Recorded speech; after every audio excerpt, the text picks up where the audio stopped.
en lo más mínimo esta brecha entre los que más tienen y los que menos tienen, con las consecuencias sociales que eso produce, sumado a la necesidad de seguir trabajando por mejorar la calidad institucional.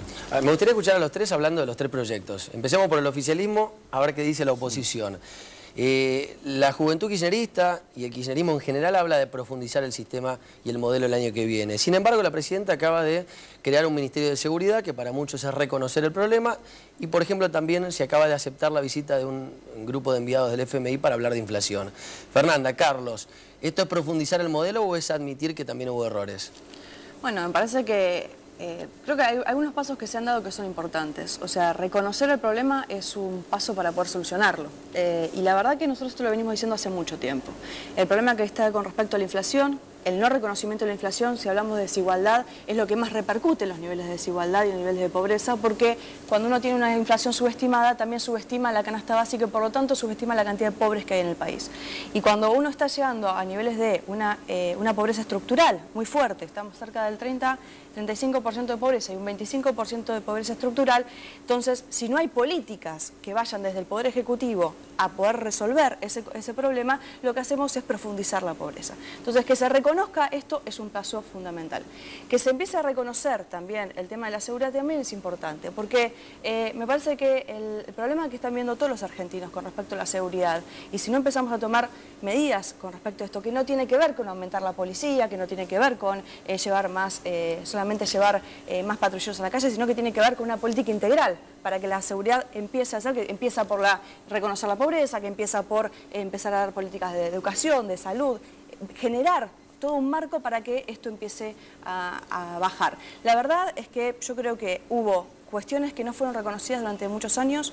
Lamentablemente hemos perdido muchos años, porque estos años de crecimiento nos podrían haber dado una situación mejor en la actualidad, y que se reconozcan es un paso importante. Lo que sí, también hay que reconocer es algo, con respecto al FMI, la verdad que lo que no puede ocurrir es que se diga y se desdiga continuamente que el FMI no, que el FMI sí, y cuando viene el FMI a pedir determinadas cuestiones con respecto al índice, ahora se lo acepte. En la Argentina hay muchísimas personas y hay muchísimas personas preparadas para poder hacer un índice sin ningún tipo de problema, y el FMI en realidad... A ver, antes de escuchar a Iván reflexionar, Carlos, ¿estás de acuerdo con Fernanda? Bueno, mira, en relación al INDEC me parece que está claro que el gobierno ha tomado nota y sin asumirlo públicamente da cuenta de que ahí tiene algo para hacer y evidentemente es fundamental en cualquier planificación y previsión de lo que viene. En relación a la seguridad, también coincido, me parece que está demostrado inclusive por varios organismos internacionales que la principal causa de inseguridad en determinados países o sociedades tiene que ver con esta injusticia, con esta desigualdad. Es decir, en países extremadamente pobres los índices de inseguridad son menores que en aquellos países que la brecha entre los que más tienen y los que menos tienen es tan grande. Extremadamente pobres.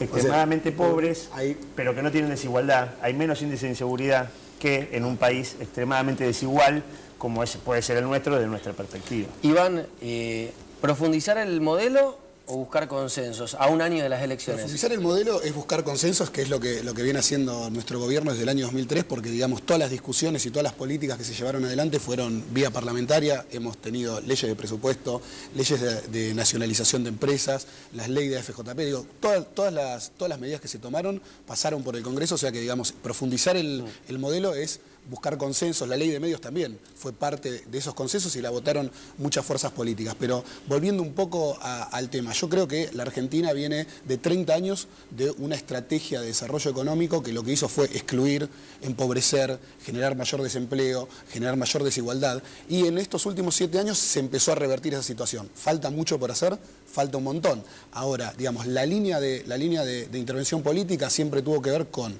garantizar una mayor participación del Estado, porque el Estado es el único que puede coordinar y solucionar los problemas de la gente. Fíjate que, por ejemplo, en materia de cloacas, en materia de inversión pública, se pasó de 1 punto del Producto Bruto en el año 2003 a 5 puntos del Producto Bruto. O sea, de cada 100 pesos que se genera en la economía argentina, 5 van a inversión pública, y esa inversión pública tiene que ver con el 1,5 millón de personas que tiene cloacas en el conurbano bonaerense y que hacía años que no tenía. Entonces eso también resuelve la desigualdad, pero obviamente ahora ya llegamos a una etapa, resolvimos la parte más estructural que teníamos, que era la cuestión macroeconómica. Ahora necesitamos Estado, y cuando buscamos y tratamos de construir ese nuevo Estado, Estado, lo que faltan son recursos humanos, lo que faltan son cuadros técnicos, porque durante 30 años vos lo que hiciste fue formar profesionales, cuadros técnicos orientados a un mundo liberal, a un mundo de no intervención del Estado, con una lógica donde los economistas, Fernanda sabe porque digamos en nuestra vida universitaria tuvimos mucha participación discutiendo los programas de estudio, donde la economía se orientaba a la lógica mercantil y no a la lógica de las necesidades de un sector público activo e interventor. Entonces digo, nosotros no podemos revertir esa situación en solo 7 años, es un proceso de acumulación. Recién antes de entrar acá a la grabación, lo que hablábamos era que en Europa, vos tuviste en la Segunda Guerra Mundial, tuviste un ingreso de capitales con el Plan Marshall que fue similar al que se fue de la Argentina en términos relativos en la crisis del año 2001. O sea, lo que vos tuviste en el año 2001 fue una catástrofe de la dimensión de la Segunda Guerra Mundial. Y que en 7 años hayas podido reconstruir todo lo que reconstruiste, a pesar de todo lo que falta, es una muestra de que este es el sendero correcto. Y profundizar tiene que ver con esto, tiene que ver con mejorar la calidad institucional, con mejorar la calidad de intervención del Estado, que es lo que venimos haciendo año a año. Ahora, hablamos de mejorar los cuadros técnicos para el año que viene. La juventud tiene un rol fundamental en esto, porque son los que están en la universidad, los que se gradúan. Digo, Fernanda, se habla del kirchnerismo como un espacio político donde se le abrió la puerta a los jóvenes. ¿Cómo se ve esto desde la oposición? ¿Qué lugar tienen los jóvenes y qué puede aportar la coalición cívica a esto? Mira, la verdad que yo creo que lo que ocurrió este año fue que se vio algo que estaba pasando. O sea, hoy los jóvenes están participando de la política y nosotros lo vemos mucho en los secundarios, en las universidades y en todos los partidos políticos, no solamente en el kirchnerismo. Y esto es muy importante y es muy bueno que ocurra, porque cuando nosotros empezamos en la juventud, dentro de lo que era el partido de la coalición cívica, que no era partido, que era el movimiento, que fue el ARI, no había mucha participación de los jóvenes. Y éramos una cantidad de jóvenes que lo que yo sí tengo que recalcar, que siempre ha ocurrido dentro del ARI y junto a Elisa Carrió, es que los jóvenes, nosotros tenemos la juventud. Nosotros somos jóvenes dentro del espacio político y por lo tanto tomamos decisiones dentro del espacio político, por lo tanto estamos participando activamente en los espacios públicos o en los equipos técnicos. Y lo principalmente empezamos a plantear cuando empezamos dentro del ARI era que no teníamos que hacer los jóvenes políticas para jóvenes, teníamos que hacer políticas con una visión joven. Claro, porque esa era la salida para terminar de hacer de enquistar. Pues es lo que ha pasado históricamente en los partidos políticos, que la juventud se la corre a un costado y que tiene que hacer determinado cual cosa, pero no en el día a día y en la coyuntura y lo que lleva al cambio real del país. ¿Y el radicalismo, Carlos, está en condiciones de hacer esto? Pues es un partido que tiene muchos dirigentes grandes. El radicalismo, por supuesto, tiene muchos dirigentes grandes, pero tiene una juventud muy, digamos, una cantidad de militantes jóvenes muy importante. No hay que olvidarse que la Franja Morada conduce la Federación Universitaria Argentina, tiene representación en casi todas las regionales donde hay universidades públicas y, por supuesto, también la juventud radical ha tenido un proceso que viene acompañando de leve reconciliación, digamos, de los jóvenes con la política. Y creo que nosotros lo que tenemos que hacer, aquellos que tenemos un compromiso más antiguo, de vieja data, es tratar de facilitar las condiciones para que ellos vuelvan a amigarse con la política, porque la única manera de tener una mejor democracia es fortaleciendo los partidos políticos, renovándolos, renovando sus prácticas. Acá no se trata de los partidos tradicionales con los nuevos partidos, sino me parece que tiene que ver con modificar las prácticas y la cultura militante y la cultura política. Eso va a reconciliar a la política con la sociedad, que en definitiva debe ser nuestro objetivo, comprometerlos a través de la participación por medio de los partidos políticos. Bueno, a ver, les propongo que veamos qué dicen justamente los jóvenes en la calle con quienes hablamos todas las semanas. Bueno, Iván, y queremos escucharte a vos hablar de las otras fuerzas políticas. Por ejemplo, a ver, cuando ganó Mujica en Uruguay, lo primero que hizo fue asegurar la participación del Partido Rojo y el Partido Blanco en el espectro político del Frente Amplio, del gobierno del Frente Amplio. En esta semana Cristina Fernández dijo que el kirchnerismo abría las puertas para otras ideas. Bueno, queremos escucharte a vos reflexionar sobre la coalición cívica y sobre el radicalismo. Bueno, a ver, primero tomar el ejemplo de países vecinos que tienen una dinámica política completamente diferente a la nuestra. Es peligroso básicamente porque Uruguay tiene un sistema de ley de lemas que obliga a articular alianzas políticas en las fuerzas políticas en Uruguay, que no es el mismo que hay. Bueno, pero hay un gesto político de apertura. No, está bien, por eso. Digo, en nuestro gobierno en los últimos años siempre hubo gestos políticos de apertura y de diálogo con las fuerzas políticas, pero digamos, digamos, lo que se ha ido generando es una dinámica de confrontación. Acá, Está bien, pero lo cierto es que, digo, lo acabamos de ver con la discusión del presupuesto en los últimos días. O sea, dejar sin presupuesto un gobierno es algo que no pasa en la historia de la vuelta a la democracia. Que presente la oposición un proyecto de presupuesto alternativo al que propone el Poder Ejecutivo es ir en contra de la Constitución. Entonces, la institucionalidad, y cuando se dice que se defiende la institucionalidad, si uno respeta la Constitución para lo que le conviene o para lo que no le conviene, es peligroso. Digo, es lo mismo que pasó con el 82% móvil. Se propone una medida de gobierno y se olvidan del artículo 37 de la Ley de Administración Financiera, que dice que hay que justificar de dónde van a generarse los ingresos. Pero el Proyecto Sur sí lo justificó. Está bien, pero no, pero en el proyecto, bueno, pero por eso, pero yo escuché en silencio. Por eso ahora vamos a responder nosotros. Lo cierto es que, digamos, lo que yo creo es que desde el radicalismo, desde la coalición cívica, hay que hacer un esfuerzo para tratar de construir discusiones que lleven a discutir los problemas de la gente y no cuestiones abstractas. Igual a mí no me preocupan ni el radicalismo ni la coalición cívica. A mí me preocupan más actitudes como la que hemos escuchado en los últimos días de Eduardo Duhalde, que parece que viene con el mismo modelo de siempre, que es tratar de llegar al poder vía desestabilización política, vía generar conflictos sociales donde no los hay. ¿Pero no es el mismo modelo que trajo a Néstor Kirchner a la presidenta? No, nosotros ganamos en el año 2003 por elecciones. Y cuando ¿fue el candidato de Duhalde? No, no era el candidato de Duhalde, no, eso no es cierto. Nosotros éramos el candidato del Partido Justicialista. O sea, Kirchner fue el candidato del Partido Justicialista y Duhalde era una de las fuerzas que jugaba ahí. Pero lo apoyó. Está bien, pero Duhalde apoyó y después salió a desestabilizar a los 2 años. O sea, la estrategia que tiene él también apoyó a Menem y después trató de desestabilizarlo. Él hizo un acuerdo con Alfonsín en el año 2000 y después desestabilizó al gobierno de la Rúa. O sea, tiene una estrategia y un comportamiento sistemático, casi golpista, te podría decir, que en estos días vuelve a reproducir, porque se va a Estados Unidos y desde Estados Unidos da discursos cuando hay un montón de sus operadores políticos tratando de generar tensión y conflicto en la sociedad argentina. Entonces, a mí lo que me preocupa son esas actitudes. En tanto y en cuanto discutamos en el Congreso, discutamos institucionalmente y no nos pongamos de acuerdo, porque digo, también uno por algo milita en corrientes políticas diferentes. Si nosotros discutimos en las vías institucionales, como hacen las dos fuerzas que hoy están presentes acá en la mesa, digo, podemos tener diferencias, pero seguiremos construyendo un país que funciona. Cuando vayamos por la vía de la desestabilización, de meter conflictos, a mí me parece que eso es más preocupante y creo que eso es lo que todas las fuerzas políticas tenemos que estar de acuerdo para frenar, ¿no? A ver, busquemos un consenso. ¿Cuáles creen los tres que van a ser los ejes de discusión política el año que viene? Yo recién hablaba de inflación, hablaba de seguridad, agreguemos si quieren exclusión. ¿Ustedes coinciden en que van a ser los 3 ejes de campaña de los bloques?